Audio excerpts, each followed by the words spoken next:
에베라는 말은 구약에서 히브리어로 아바드라고 합니다. 이 말은 봉사한다 또는 섬긴다라는 뜻인데요. 신약에서는 헬라어로 프로스키네오라고 합니다. 이 말은 경배한다라는 뜻을 가지고 있습니다. 에베의 어원을 보면 한결같이 섬긴다, 나눈다라는 뜻을 담고 있습니다. 우리가 이 에베를 영어로 서비스라고 하지 않습니까? 여기서 여러분, 이 서비스라고 하는 말은 하나님께 드리는 최상의 봉사를 에베라고 하고 사람에게 하는 서비스를 봉사라고 합니다. 다시 말하면 봉사는 또는 나눔은 세상 속에서 몸으로 드리는 최고의 예배라는 것입니다. 우리가 하나님 앞에 최상의 봉사로 예배하고 세상 속에서는 최고의 예배로 이웃을 섬기며 나눌 때에 세상 사람은 그런 우리의 모습 속에서 하나님을 발견하고 영광을 돌리게 될 줄로 믿습니다. 그러면 오늘 우리가 하나님 앞에 예배한다라고 하는 것은 하나님의 그 놀라운 은혜에 감사드리면서 또한 우리가 이 세상 속에서 우리의 몸으로 하나님 앞에 예배할 수 있어야만 하는 것입니다. 사랑하는 여러분, 그러므로 나눔은 축복입니다. 봉사는 하나님이 가장 기뻐하시는 일이라고 하는 것입니다. 오늘 예배드리는 우리 모두는 세상 모든 사람들에게 서비스할 수 있는 사람이 되어야 될 줄로 믿습니다. 하나님께는 우리가 예배하면서 이웃에게는 서비스를 할 수 없다라고 한다면 진정한 예배자가 될 수 없다는 것입니다. 그러므로 오늘 예배드리는 우리 모두는 하나님 앞에 최고의 예배를 드릴 뿐만 아니라 모든 우리 이웃들에게도 최고의 기쁨을 줄 수 있는 그런 예배자로서의 하나님 앞에 우뚝 설 수 있기를 바랍니다. 여러분, 오늘 본문의 말씀인 사도행전 20장 35절의 말씀을 보십시오. 아주 인상적인 말씀입니다. 주 예수께서 친히 말씀하신 바 주는 것이 받는 것보다 복이 있다 하심을 기억하여야 할지니라. 여러분, 오늘 본문의 말씀에서 주는 것이 복이 있다고 말씀하고 있습니다.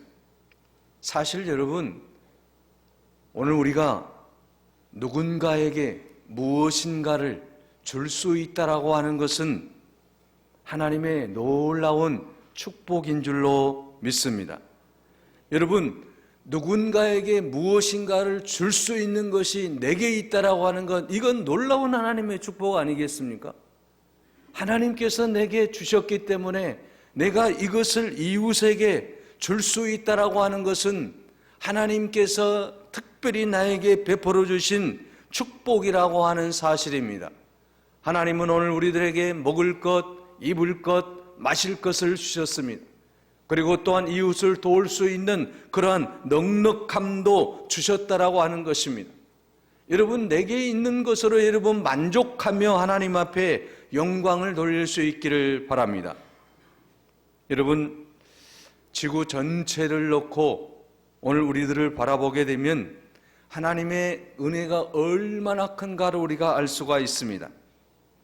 여러분 지갑에 조금 10,000원짜리 한 장이 됐든 1,000원짜리 한 장이 됐든 돈이 들어있으면 이건 하나님의 축복이라고 하는 것입니다. 왜냐하면 지구 전체를 100으로 보았을 때에 단지 여러분 내 지갑에 돈이 있는 사람들은 8명 안에 드는 사람이라고 합니다. 다시 말하면 이 세상에 살아가는 수많은 사람들이 먹을 것이 없습니다. 입을 것이 없습니다. 거처할 집이 없습니다. 그래서 하루에도 수만 명이 기아로 먹을 것이 없어서 죽어가고 있는 이 현실이 오늘 우리 지구촌에서 일어나고 있다라고 하는 사실입니다. 그러므로 여러분, 오늘 우리가 이 세상에서 하나님이 우리에게 주신 것들을 생각해 볼 때에 감사하지 않을 수 없다라고 하는 것입니다. 우리에게는 거처할 집이 있습니다. 먹을 것이 있습니다. 입을 옷이 있습니다.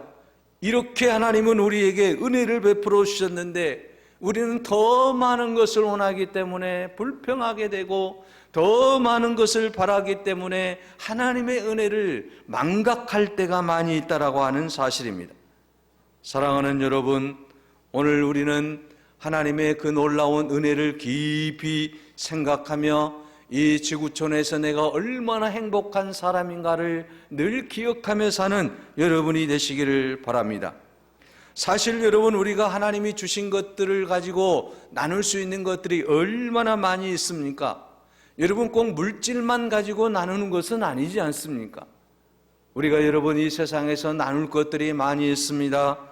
여러분, 따뜻한 내 마음이 있으면 그 따뜻한 마음을 내 이웃에게 전달할 수 있는 것 아니겠습니까? 내가 가지고 있는 것으로 이웃에게 나눌 수 있는 것들이 굉장히 많이 있다라고 하는 것입니다. 건강하면 내가 그 건강함으로 이제 이웃에게 나눌 수 있는 것 아니겠습니까? 내게 있는 것으로 나눌 수 있다라고 하는 것은 하나님의 은혜요, 하나님의 축복임을 믿으시기 바랍니다. 그래서 존 웨슬리는 내가 할 수 있는 모든 방법으로, 내가 할 수 있는 모든 곳에서, 내가 할 수 있을 때는 언제나 내가 도울 수 있는 가능한 모든 사람들에게 오랫동안 선한 일을 하자라고 했습니다. 여러분, 우리의 모든 삶 속에서 내가 할 수 있는 모든 방법을 다 동원해서 내가 할 수 있는 그 모든 곳에서 누구에겐가 선한 일을 계속해서 도모할 수 있다라고 한다면 그것은 하나님의 은혜요 축복인 줄로 믿습니다. 사실 여러분, 우리 민족은 하나님께서 특별히 사랑한 민족이에요. 또한 하나님의 은혜로 우리 민족은 대명절이 2번이나 있지 않습니까? 설이라고 하는 대명절이 있습니다. 한가위라고 하는 또 대명절이 있습니다. 여러분, 하나님께서 우리에게 주신 이 명절을 통해서 우리가 한번 생각해 볼 수 있는 것은 무엇입니까? 여러분, 이 설날이라고 하는 게 뭐예요? 서로 복을 빌어주는 날이 설날 아니겠습니까? 세뱃돈을 주면서 서로에게 복을 주는 거 아니겠습니까? 이처럼 새해 복 많이 받으라고 많은 사람들이 함께 인사하는 날이 바로 이 설날 아니겠습니까? 그러므로 설날은 하나님께서 우리에게 주신 놀라운 축복의 선물이라고 하는 것이죠. 이 날은 우리가 어떻게 지내야 되겠습니까? 바로 이웃에게 복을 기도해 줄 수 있는, 복을 빌어줄 수 있는 그런 삶이 되어야 된다고 하는 것이죠. 또 우리 형제 자매들에게 이렇게 복을 빌어줄 수 있는 그런 아름다운 설이 되어야 될 줄로 믿습니다. 하나님은 오늘 우리들을 사랑하시고 이처럼 아름다운 명절을 주셨다라고 하는 것은 이 명절을 통해서 그동안 우리가 하지 못했던 말을 하면서 축복을 하자라고 하는 것이죠. 그러므로 이 설날은 하나님이 우리에게 주신 최고의 날이라고 생각이 되어집니다. 사랑하는 여러분, 우리가 우리의 모든 삶을 통해서 모든 사람들에게 이런 아름다운 말을 할 수 있어야 될 줄로 믿습니다. 그래서 요한일서 4장 11절에 사랑하는 자들아, 하나님이 이같이 우리를 사랑하셨은즉 우리도 서로 사랑하는 것이 마땅하도다라고 말씀하고 있습니다. 바로 이게 설 정신 아니겠습니까? 서로 사랑하는 것, 이것이 설의 정신이에요. 명절의 정신이라고 하는 것이죠. 그래서 우리가 고향을 찾아가고 부모님을 찾아가 뵙고 또 형제 자매들끼리 서로 이제 친교하며 살아가는 것 아니겠습니까? 우리가 사랑을 실천할 때에 하나님이 기뻐하시고 하나님이 우리들에게 놀라운 은혜를 베풀어 주실 줄로 믿습니다. 오늘 우리 그리스도인들은 이러한 설 정신에 입각해서 살아야 된다라고 하는 것입니다. 오늘 주님께서 우리에게 주신 말씀이 또한 그런 말씀 아니겠습니까? 주 예수께서 친히 말씀하신 바 주는 것이 받는 것보다 복이 있다 하심을 1기억하라고 말씀하고 있습니다. 사랑하는 성도 여러분, 우리가 그리스도인으로서 경험한 최대의 사건은 무엇입니까? 요한복음 3장 16절에서 말씀합니다. 하나님이 세상을 이처럼 사랑하사 독생자를 주셨으니 이는 저를 믿는 자마다 멸망치 않고 영생을 얻게 하려 하심이라. 하나님께서 이 세상에 예수 그리스도를 보내주셨고 그 예수 그리스도를 믿는 자는 영원한 생명을 누리게 되었다라고 하는 것입니다. 그런데 여러분, 이 요한복음 3장 16절을 경험하고 이 말씀을 소중히 여기며 사는 성도들이, 우리 크리스찬들이 기억해야 될 성경이 요한일서 3장 16절의 말씀입니다. 요한복음 3장 16절을 경험한 우리 성도들이 이제 요한일서 3장 16절의 말씀을 기억해야 된다라고 하는 것입니다. 요한일서 3장 16절 말씀은 어떤 말씀입니까? 그가 우리를 위하여 목숨을 버리셨으니 우리가 이로써 사랑을 알고 우리도 형제를 위하여 목숨을 버리는 것이 마땅하니라. 이어서 17절에는 누가 이 세상 재물을 가지고 형제의 궁핍함을 보고도 도와줄 마음을 닫으면 하나님의 사랑이 어찌 그 속에 거하겠느냐라고 말씀하고 있습니다. 자, 여러분, 요한복음 3장 16절을 체험한 오늘 모든 우리 그리스도인들은 예수 그리스도로 말미암아 구원을 받고 영생을 받은 그리스도인들은 요한일서 3장 16절에 있는 말씀, 형제들을 위해서 형제들을 사랑함으로써 하나님의 사랑을 우리가 다시 한번 느낄 수 있어야 된다라고 하는 것입니다. 요한복음 3장 16절의 말씀이 우리 안에 다가와 있고 우리는 그 말씀대로 또한 은혜를 받았고 영생을 누렸는데, 구원받은 우리 모든 그리스도인들이 요한일서 3장 16절의 말씀을 등한시한다라고 한다면 과연 우리가 하나님 앞에 영광을 돌릴 수 있겠느냐라고 하는 것입니다. 그래서 누가복음 6장 38절에 말씀합니다. 주라, 그리하면 너희에게 줄 것이니 곧 토이 되어 누르고 흔들어 넘치도록 하여 너희에게 안겨주리라. 너희가 헤아리는 그 헤아림으로 너희도 헤아림을 도로 받을 것이니라고 말씀하고 있습니다. 오늘 우리는 이 땅 위에서 어떠한 삶을 살아가야 될 것인가에 대한 분명한 지침을 말씀해 주고 있는 것입니다. 오늘 주님께서 우리에게 주시는 말씀이 바로 그런 말씀 아니겠습니까? 하나님의 은혜로 구원받은 우리들이 이제는 나누는 일에 최선을 다해야 된다라고 말씀하고 있습니다. 그래서 여러분, 오늘 본문에서 사도 바울이 고백하고 있는 말씀이 무슨 말씀입니까? 내가 아무의 은이나 금이나 의복을 탐하지 아니했다라고 33절에 말씀하고 있습니다. 그러면서 그가 모든 그리스도인들에게 모본을 보였다라고 말씀하고 있습니다. 이처럼 사도 바울은 모든 삶을 통해서 매사에 본을 보이면서 이제 예수 그리스도의 그 귀한 말씀을 모든 성도들에게 선포하고 있다라고 하는 것입니다.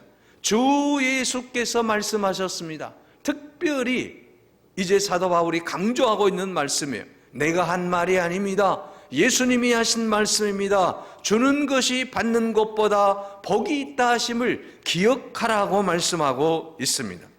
그러므로 사랑하는 여러분, 오늘 우리는 나눔은 축복임을 믿으시기를 바랍니다. 주는 자가 복이 있음을 기억하시기를 바랍니다. 그래서 여러분, 우리 선조들도 나눔을 강조했지 않습니까? 여러분, 까치밥이라고 하는 말을 들어보셨을 거예요. 전에 여러분 시골에 가면 감나무에 감이 많이 가을에 달려있지 않습니까?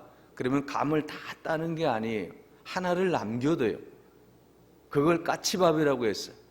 이것은 이제 하늘을 날아다니는 새가, 까치가 먹을 것이 없어지니까 그거라도 먹어야 되지 않습니까? 그래서 이 농부가 가장 잘하는 일이 뭐예요? 하나님께 주신 열매들을 다 따고 하나를 남겨두는 거예요. 이게 선조들의 지혜였다라고 하는 것이죠. 또 여러분, 콩을 심는 농부가 이제 콩을 심을 때는 몇 개씩을 심는지 아십니까? 서너 개씩을 심어요. 한 개만 심는 게 아니에요. 왜 그랬을까요? 한 알은 하늘에 새가 먹게 하고, 또 한 알은 땅속에 벌레가 먹게 하고, 그리고 나머지 이 한 알을 심어서 사람이 먹는 거예요. 그러니까 콩알을 두세 개를, 서너 개를 넣어가지고 심어 놓죠. 그래서 하늘에 새도 먹고 벌레도 먹고, 그리고 한 알은 내가 먹는 거예요. 이게 바로 오늘 나눔을 강조했던 우리 선조들의 삶의 지혜였다라고 하는 것이죠. 마찬가지로 여러분, 오늘 우리 모든 그리스도인들도 그런 마음의 자세를 가지고 까치밥을 남겨둔 농부의 마음으로 콩알을 세 조각, 네 조각을 땅에 심는 그 농부의 마음으로 우리가 나눌 때에 하나님께서 우리를 통해서 놀라운 은혜를 베풀어 주시고 축복해 주실 줄로 믿습니다. 그래서 잠언 11장 24절에서 25절에 말씀합니다. 흩어 구제하여도 더욱 부하게 되는 일이 있나니 가도히 아껴도 가난하게 될 뿐이니라. 구제를 좋아하는 자는 풍족하여질 것이요 남을 윤택하게 하는 자는 자기도 윤택하여지리라고 말씀하고 있습니다. 나눔이라는 것은 역설적이라고 하는 것이죠. 남에게 많이 나누어 주면 없어질 것 같지만 오히려 더 많아지게 된다라고 하는 것입니다. 사랑하는 여러분, 오늘 우리는 이 나눔의 역설, 나눔의 신비를 경험할 수 있는 여러분이 되시기 바랍니다. 여러분, 서울에 가면 세브란스 병원이 있지 않습니까? 연세대학교 대학병원인데요. 이 병원을 세울 때 당시 15,000달러를 주었던 세브란스의 동상이 서 있습니다. 그 동상에 이런 글이 새겨져 있습니다. 받는 당신의 기쁨보다 주는 나의 기쁨이 훨씬 더 큽니다. 세브란스가 이 에비슨 박사에게 병원 건립비를 주면서 한 말이라고 합니다. 받는 당신의 기쁨보다도 주는 나의 기쁨이 훨씬 더 크기 때문에 나는 이렇게 기부한다라고 하는 것입니다. 사랑하는 여러분, 오늘 우리의 모든 삶 속에서 나눈다라고 하는 것은 하나님의 놀라운 축복인 줄로 믿습니다. 가난한 행상의 아들로 태어난 청년이 있었습니다. 그는 가난해서 이제 열심히 일을 했습니다. 야심찬 사업가로 변신을 했습니다. 그리고 자기의 인생 철학은 오직 나를 위해서 돈을 쓰자라고 하는 것입니다. 그 청년은 미국 석유업의 90% 이상을 차지하는 세계적인 대부호로 성장했습니다. 그러나 그의 철학대로 내가 번 돈은, 내가 가진 돈은 다 내가 써야 된다라고 하는 그러한 마음을 가지고 살았습니다. 그런데 그의 나이 53살에 몸과 마음은 심하게 망가졌고 병원에서는 진단 결과 의사는 시한부 판정을 내렸습니다. 지금까지 모아두었던 그의 모든 재산은 이제 자기가 하나도 쓸 수 없는 그런 지경에 이르렀습니다. 그때 그는 믿음의 눈을 뜨기 시작합니다. 남은 인생을 이제는 하나님을 위해서, 이웃을 위해서 봉사하며 살겠다라고 다짐을 하게 되고 자기가 가지고 있었던 그 모든 돈을 기부하기 시작했던 것입니다. 그리고 그는 거액을 개척해서 시카고 대학을 설립을 하였고 리버사이드 교회를 세웠습니다. 그리고 그는 교육과 선교와 이웃을 사랑하는 일에 최선을 다하며 나아갈 때에 그의 건강이 회복이 되었고 98세까지 장수를 하였습니다. 그의 이름이 석유왕 록펠러라고 하는 사람 아니겠습니까? 사랑하는 여러분, 우리가 지금 어떻게 살아가야 될지에 대한 분명한 해답을 우리에게 보여주고 있는 것입니다. 지금 내가 가지고 있는 것, 내가 가지고 있는 그 모든 것들, 이웃을 위해서, 하나님의 영광을 위해서 우리가 사용할 때 하나님은 우리를 통해서 놀라운 역사를 반드시 베풀어 주실 줄로 믿습니다. 사랑하는 여러분, 우리가 왜 나누지를 못할까요? 왜 우리가 여러분 내 것을 내 것으로만 이제 가지고 이웃에게 나누지 못할까요? 그것은 바로 우리의 욕심 때문 아니겠습니까? 그런데 이 욕심은 죄를 낳는다라고 말하고 있습니다. 야고보서 1장 15절에 욕심이 잉태한 즉 죄를 낳고 죄가 장성한 즉 사망을 낳느니라고 말씀하고 있습니다. 욕심은 마치 컴퓨터의 바이러스와 같습니다. 내 작은 욕심이 나와 가정과 사회를 멈춰버리게 할 수 있습니다. 그러므로 오늘 우리는 아무리 작은 욕심이라도 싸워서 우리가 물리쳐야 될 줄로 믿습니다. 예수님은 누가복음 12장 15절에 삼가 모든 탐심을 물리치라고 말씀하고 있습니다. 욕심을 우리가 물리칠 때에 우리는 나눌 수 있다라고 하는 것입니다. 내 안에 욕심이 자리 잡고 있으면 우리는 영원히 나눌 수 없는 것 아니겠습니까? 욕심의 속박에서 벗어나 오늘 우리가 나눔의 그 축복을 누릴 수 있는 여러분이 되시기를 바랍니다. 사랑의 집짓기라고 불리는 헤비타트라고 하는 곳이 있습니다.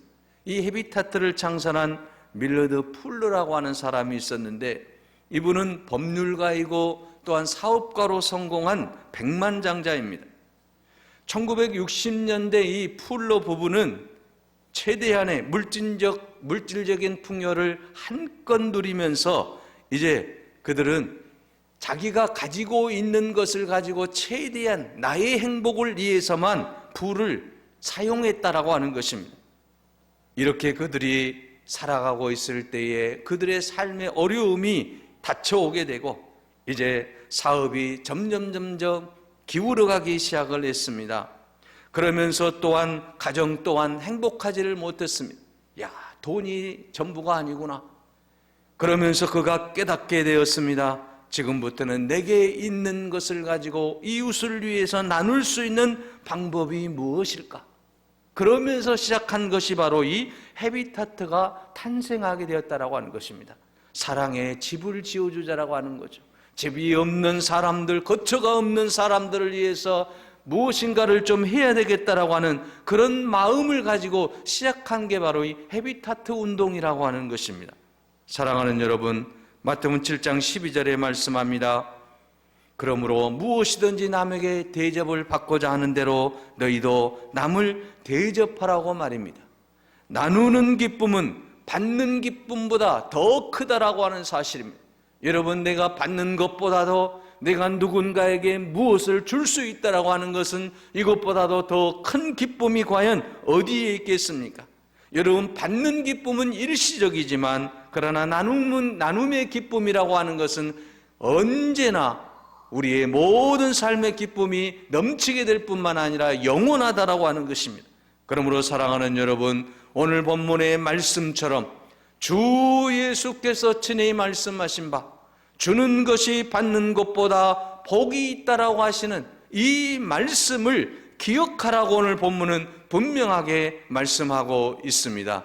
그래서 사도 바울은 눈물로 자나깨나 훈계하며 이 말씀을 이제 모든 그리스도인들에게 강론했다라고 하는 사실입니다.